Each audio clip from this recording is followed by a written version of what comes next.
अस्सलाम वालेकुम, नमस्कार, आदाब। मैं साजिद हुसैन और आप देख रहे हैं चाकुलिया टाइम्स। अभी ग्वालपोखर 2 की आवाज़ नाम से एक ग्रुप चलती है और ये उस ग्रुप के मेंबर्स हैं, एडमिन हैं। इन लोगों का एक ही मकसद जो है कि ग्वालपोखर 2 से करप्शन को ख़त्म करना है। उसी प्रोसेस में आज ये यहाँ ग्वालपोखर 2 ब्लॉक में ऑनरेबल वीडियो साहब से ये लोग मिले और वहाँ इन लोगों ने क्या बातें रखी और वहाँ वीडियो साहब की तरफ से क्या इन लोगों को आश्वासन मिला।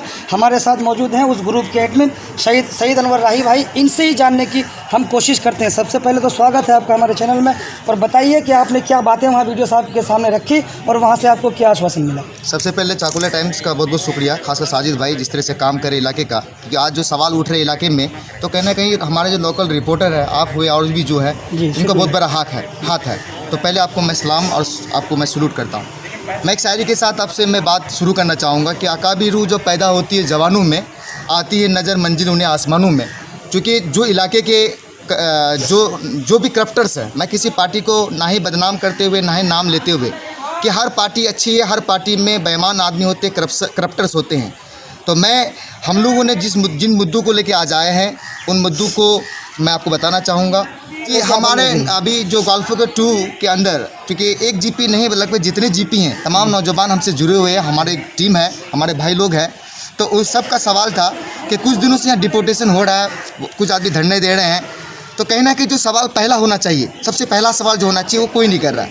पहला सवाल यही था कि जो पहला अभी रुपया लिया जा रहा है, जो रुपया लिया जा रहा है वो रुपया वापस कब होगा। क्या जो रुपया ले रहे हैं कि वो रुपया वापस करेंगे कि नहीं करेंगे। क्योंकि मैंने वीडियो साहब से बात किया, आपने भी अपना चैनल के माध्यम से दिखाया कि वीडियो साहब ने कहा था कि 1 रुपया भी किसी को देना नहीं है। लेकिन सवाल ये पैदा होता है कि जो दे चुके हैं तो क्या उनका रुपया जो लिए हैं तो क्या वो एक प्रोसेस के तहत वो रुपया वापस करेंगे या रुपया वापस नहीं करेंगे। पहला पॉइंट था। दूसरा पॉइंट हम लोगों ने जो मेंशन किया है कि जितने भी करप्टर्स हैं, चाहे किसी भी पार्टी के हैं, उनके खिलाफ एक्शन लिया जाए। और तीसरा पॉइंट है कि जो पीएम आवास योजना है उनका रीसर्वे किया जाए। चूँकि मैं आपको बता दूं कि 2017 में लगभग 13 या 14 अगस्त को इलाके में बाढ़ आई थी। हमारे ग्वालपोखर 2 के इलाके में जैसे हटवार, कानकी जीपी हो जाता प्रभावित हुआ था। लेकिन जहाँ के लोगों को ज़रूरत है, जो नीडफुल पर्सन है, उनके घर नहीं आए हैं। अब आए दिन आप लोग रिपोर्ट देखते हैं, लेकिन जो ज़रूरतमंद है उनका रुपया नहीं आया। आज मैं देख रहा हूँ कि कोई भी पार्टी, मैं किसी भी पार्टी का नाम ले लूँगा, कोई भी पार्टी गरीबों की आवाज़ बन के खड़ा नहीं हो रहा है। कोई भी पार्टी ये ऐलान नहीं कर रहा है कि हम गरीबों के साथ हैं, हम ऑन स्पॉट आकर के बात करेंगे, जो रुपया ले चुका है उससे रुपया वापस दिलाएंगे। क्योंकि सिर्फ फेसबुक, व्हाट्सएप, क्योंकि मैं बहुत ही जोशीला साथ के साथ मैं आपको कहना चाहूँगा कि इलाके के नौजवान जो आज सिर्फ व्हाट्सएप ग्रुप, फेसबुक ग्रुप या ग्रुपिंग में से बात करते हैं, आज इस तरह के नौजवान आज अगर आज से 70 साल पहले होते तो हमारा देश आज गुलाम होता।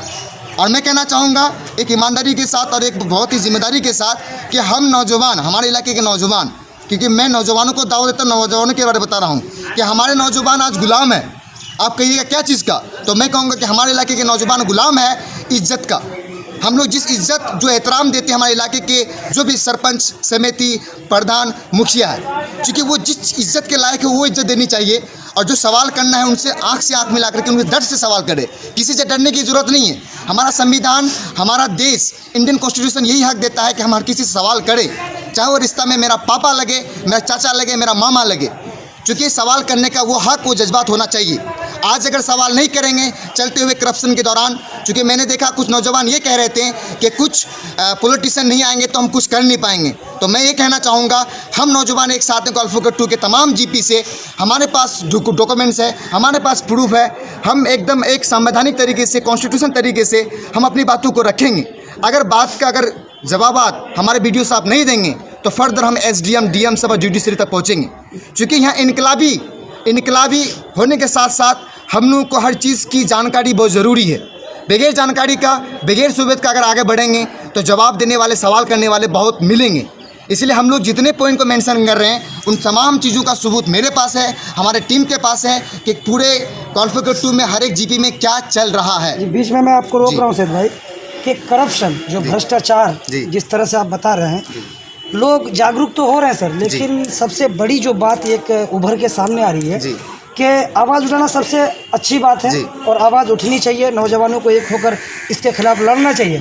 लेकिन लोगों के अंदर एक भय और एक डर भी है जो आम अवाम है, जो गरीब मजदूर लोग हैं, वो ये सोचते हैं कि आज हम PMYA के मामले में जो करप्शन हुआ ये मुद्दा बड़ा तूल पकड़ रहा है, इस पे अगर हम उसके खिलाफ एक्शन लेते हैं, क्या पता कल वही नेता हमको दूसरे स्कीम से महरूम कर दे। ये डर आप लोगों के मन से कैसे हटा पाइएगा? मैं ये कहना सबसे चाहूँ, जरूरी ये है, बहुत जरूरी है, बहुत अच्छा सवाल लोग आप जो किए। डरे हुए हैं उनके दिल से डर को मैं- मिटाना है। डरे क्यों नहीं रहेंगे भाई? आज से नहीं, जब से ये बीतूंगा, क्योंकि मैं रिपोर्ट के साथ हमारे नौजवान के साथ बात करूंगा। हम ऐसे नहीं किसी हवा में गोली चलाएंगे। और रही बात आपने जो सवाल किया कि आदमी डर जाएंगे कि अगला स्कीम मिलेगा कि नहीं मिलेगा, ये डर इसलिए रहे डरे हुए हैं सर, ऐसा क्योंकि क्यों नहीं है कि दिखाई दे रहा है। उनका साथ कोई देता नहीं है। और ये जो 1000, 1500, 2000 आज इस पेंडेमिक के दौरान दिया जा रहा है, मैं आपको पूरी जिम्मेदारी के साथ कह रहा हूँ, अगर ये कोरोना पेंडेमिक नहीं होता, आदमी का काम बंद नहीं होता, तो मैं कहता हूँ ये सवाल भी नहीं उठता। जी बिल्कुल। चूँकि हम लोग मालूमात की कमी है। मालूमात की कमी ये है कि बीडीओ साहब से मैंने अभी बात किया, हम लोग पूरा टीम गए थे, उन्होंने इतने सारे स्कीम्स बताए कि मुझे भी मालूम नहीं। मैंने बहुत सारे स्कीमों को जाना और उनके तह तक पहुंचा। बहुत सारे स्कीम बीडीओ साहब से मैंने मालूमात किया, तो कहीं ना कहीं हम लोग डरे हुए, हम लोग को जानकारी की कमी है। हमारे जो किसान मजदूर भाई, हम उन लोगों के साथ हमारे गोल्फ क्रिकेट टू के नौजवान खड़े हैं। आप डरने की कोई ज़रूरत नहीं है। कोई स्कीम अगर बंगाल गवर्नमेंट देती है, ममता बनर्जी साहिबा देती है, या हमारे प्रधानमंत्री साहब देते हैं, तो किसी का बाप का इतना हिम्मत नहीं कि आपका नाम काट दे वो, अगर वो सही तरीके से संवैधानिक तरीके से आ रहा है। किसी से डरने की ज़रूरत नहीं है, क्योंकि हमारे इलाके के नौजवान बहुत डरे हुए हैं। क्योंकि ये डरे हुए इसलिए हैं कि कल उसको कहीं केस में डाल देगा, कहीं उसको इसमें डाल देगा, उनका जॉब छुटा देगा, ये बात वो बात, फलना बात, दस का बात। तो मैं कहूँगा शर्म करो ऐसे नौजवान, हमारे इलाके के किसान मजदूर भाई लोग, डरने की ज़रूरत नहीं है। अगर यही डर आज से 70 साल पहले होती, तो कम उम्र में मरने वाले खुदीराम बोस और हमारे भगत सिंह साहब जो फांसी में हंसते हंसते चले गए थे, तो आज अफसोस कि चुल्लू पर पानी में डूब के मरने के लायक है। अगर हम अपने इलाके के चुने हुए नेताओं के खिलाफ, हमारे इलाके के एडमिनिस्ट्रेशन के खिलाफ हम बोल नहीं पाते हैं। मैंने तो बीडीओ साहब से ये भी कहा कि हमारे इलाके के खुर्शीद भाई कागज़ दिखाइएगा, एक कागज़ जो 3 महीना पहले कंप्लेंट किया गया था, इसका एक्शन बीडीओ साहब ने लिया। तो मैं कहूँगा कि हमें तो हमारे इलाके के नौजवानों को, हमारे पास जब कागज़ है तो हम बीडीओ साहब के खिलाफ भी अगेंस्ट हम लोग क्या कहते हैं आवाज़ उठा सकते हैं। वो कोई बीडीएम हो, बीडीओ हो, चाहे डीएम हो, चाहे सीएम हो या पीएम हो, गलत रॉन्ग इज़ रॉन्ग, चाहे वो मेरा बाप हो या मैं हूँ या आप हो। इसलिए समझने की ज़रूरत है। आप एक घर के लिए अपनी ज़मीन मत बेचिए, क्योंकि हमारे इलाके के जो मौजूदा जो भी रूलिंग में जो भी नेता हैं, उनकी ज़मीन मर चुका है। ज़मीन इसलिए मर चुका है, मैं बहुत अफसोस से कहता हूँ, हमारे गोल्फ क्रिकेट टू में 70 to 80% लगभग मुस्लिम हमारे इलाके के नेता जो काम करते हैं, प्रधान समिति जो भी है, जिला परिषद जो भी हैं, वाट एवर, आई डोंट केयर, जो भी हैं, लेकिन उनकी ज़मीन मरा हुआ है। ज़मीन इसलिए मरा हुआ है कि उन लोगों ने इतने सारे पॉइंट हैं कि कब्रिस्तान के नाम पर, मदरसाओं के नाम पर, इतने सारे नाम पर उन्होंने योजना स्कीम को लूट के खाया है। लेकिन मालूमात की कमी है। और आपने जो सवाल किया कि दूसरा स्कीम के लिए डरते हैं, डरते इसलिए हमको मालूमात की कमी है। मैं आपको कह दिया, किसी का बाप का मजाल नहीं, किसी का इतना हिम्मत नहीं कि आपका नाम काट सके, और किसी का इतना हिम्मत नहीं कि आपका नाम जोड़ सके। आखिरी के जो बातें आपने ऑनरेबल वीडियो साहब के सामने रखी जी, उनसे जो आपको जवाब मिला या जो भी आपको उन्होंने कहा, हाँ, उससे आप कितना सेटिस्फाइड? मैं सेटिस्फाइड नहीं हूँ। सेटिस्फाइड नहीं हूँ इसलिए क्योंकि हमारे खुर्शीद भाई बताएंगे कि इसके बारे में कि 3 महीना पहले इन लोगों ने कंप्लेंट दायर किया था, इसका कोई जवाब नहीं। मेरा कहना यही है, मैं जज्बात होकर बात करता हूँ, लेकिन मैं समझता हूँ कुछ हमको आदमी को जज्बाती भी समझते हैं, जोशीला भी समझते हैं, लेकिन मैं मानता हूँ कि हमारे इलाके का जो हाल है, मुझे नींद नहीं होती है।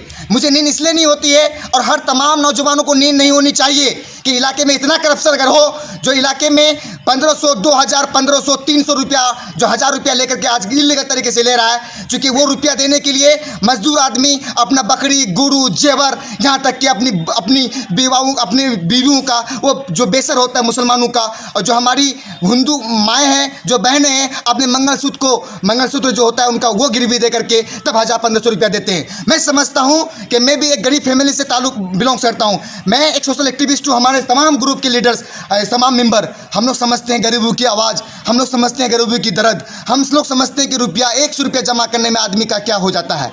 इसलिए हम जवाब सवाल तलब करते हैं, और हम लोग जितनी बातें करते हैं हवाई में नहीं, क्योंकि तमाम चीज़ों का कागजात है। अगर हम कल चल के बीडीओ साहब के खिलाफ अगर कंप्लेंट करें, तो उनके खिलाफ ये कर सकते हैं कि 3 महीना पहले जो कंप्लेंट किया गया था, उनके खिलाफ भी उन्होंने जवाब क्यों नहीं दिया। क्योंकि हमारे इलाके में जो एडमिनिस्ट्रेशन बीडीओ साहब है, अगर वो खिलाफ अगर कुछ इलाके में होता है, तो हम किसके पास आएंगे? बीडीओ के पास आएंगे। अगर बीडीओ साहब ने मेरा 3 महीना पहले का जो हमने कंप्लेंट किया, उनका जवाब नहीं दिया, तो मैं क्या उम्मीद से अभी जो फिलहाल करप्शन चल रहा है, मैं क्या उम्मीद से मैं वीडियो साहब के पास आऊँ, क्या उम्मीद से, किस उम्मीद से? क्योंकि सवाल सिर्फ पॉलिटिकल लीडर से नहीं, जो करप्शन जो कर रहे हैं सिर्फ वही करप्टर्स जो कर रहे हैं, जो करप्टर्स हैं वही इन्वॉल्व नहीं है, कहीं ना कहीं जिनकी जो जिम्मेदारी है पिछ रहा है। मैं बस वीडियो साहब से हम लोगों ने यही बात किया कि जो भी एक्शन लेना है इमीडिएट लीजिए, क्योंकि यहाँ सवाल है गरीबों का, मजदूरों का और हक का। आपसे बस यही मैं कहना चाहूँ। यही बात है कि गरीब और गरीब होता जा रहा है, अमीर और अमीर होता जा रहा है। यही बात है कि मेरे पास अगर पैसे हैं तो हम पैसे के बल पे अपना काम करा लेते हैं, आपके पास पैसे नहीं है तो आप पीछे रह जाते हैं। खुर्शीद भाई से जानते हैं इनकी क्या परेशानी है। जो बात अभी सईद भाई आपके बारे में बता रहे थे कंप्लेंट के बारे में, थोड़ा हमको डिटेल से बताइए। हाँ, मेरी परेशानी ये है कि सबसे पहले आपके चैनल के माध्यम से हम बताना चाह रहे हैं, आपको धन्यवाद करना चाह रहे हैं कि आप इन लोकल मुद्दों को हमारे ग्वालपोखर 2 के जो उठा रहे हैं जगह जगह जा कर के, इन सब के लिए आपका शुक्रिया अदा करते हैं। सबसे पहली बात मेरा ये है कि किसी भी तरह का अगर कोई स्कीम आता है हमारे इलाके के लिए, हमारे गरीब मजदूर भाइयों के लिए, हमारे दलित पिछड़े भाइयों के लिए, हमारे पिछड़ी जातियों के लिए, आदिवासी भाइयों के लिए, जिसके लिए भी आता है उसको वहाँ तक पहुँचता नहीं है। किसी भी चीज़ का सर्वे होता है, सबसे फर्स्ट हम देखे थे 2016 में राशन कार्ड का सर्वे हुआ था। उसमें क्या किया था, सेविक पुलिस लोग जो है राशन कार्ड का सर्वे कर रहे थे, तो कुछ एक जगह को लोकेट करके वहाँ पे बैठ करके कोई आदमी के थ्रू जो है पूरा इलाके मतलब पूरा बूथ का जो है सर्वे कर लिया। ये सबसे बड़ी भूल, क्योंकि आपको इंडिविजुअली सबके घर तक पहुंचना चाहिए।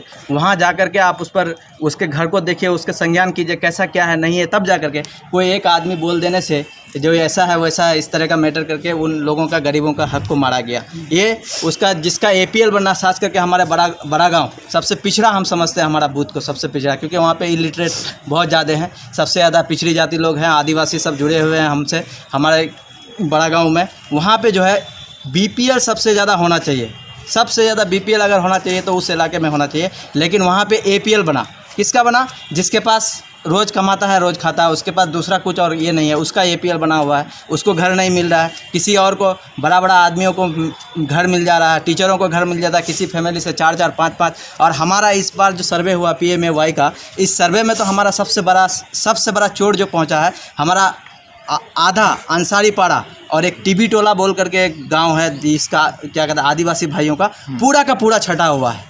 अंसारी पाड़ा से लेके उधर बड़ोगा का लास्ट जो हमारा जो बागडोग, हाँ बागडोग से पूरा मेरा बड़ा गांव जो है, बड़ा गांव जी, उसमें जो है मेरा आधा अंसारी पाड़ा से लेकर के उधर वहाँ तक के आपको वो सुखड़ वाला जो ये है वहाँ तक, और बाकी इधर जो टीबी टोला है हमारा, ये पूरा का पूरा छटा हुआ है। किस तरह का सर्वे किया गया, कौन VRP क्या गया नहीं गया, क्या क्या किया, कुछ इस तरह का अगर है जिम्मेदारी, अगर ब्लॉग वीडियो अगर नहीं ले, सही से संज्ञान से काम नहीं कराए, ध्यान में रख करके गरीबों को लेकर नहीं जाए, तो फिर इसका मतलब क्या हुआ? तो गरीब ही रह गया।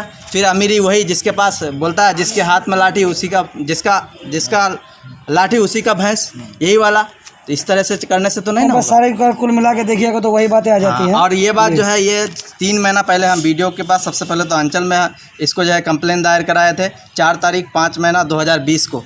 शायद आप भी इस मैटर में पहले भी इन्वॉल्व हुए हैं। जी। और दूसरा जो है उसको कुछ दिन बाद हम 11 तारीख 5 महीना 2020 को जो है BDO साहब से जो है हमने इसका कंप्लेन कराया था, और उसका रिसीविंग भी खुद मेरे पास है।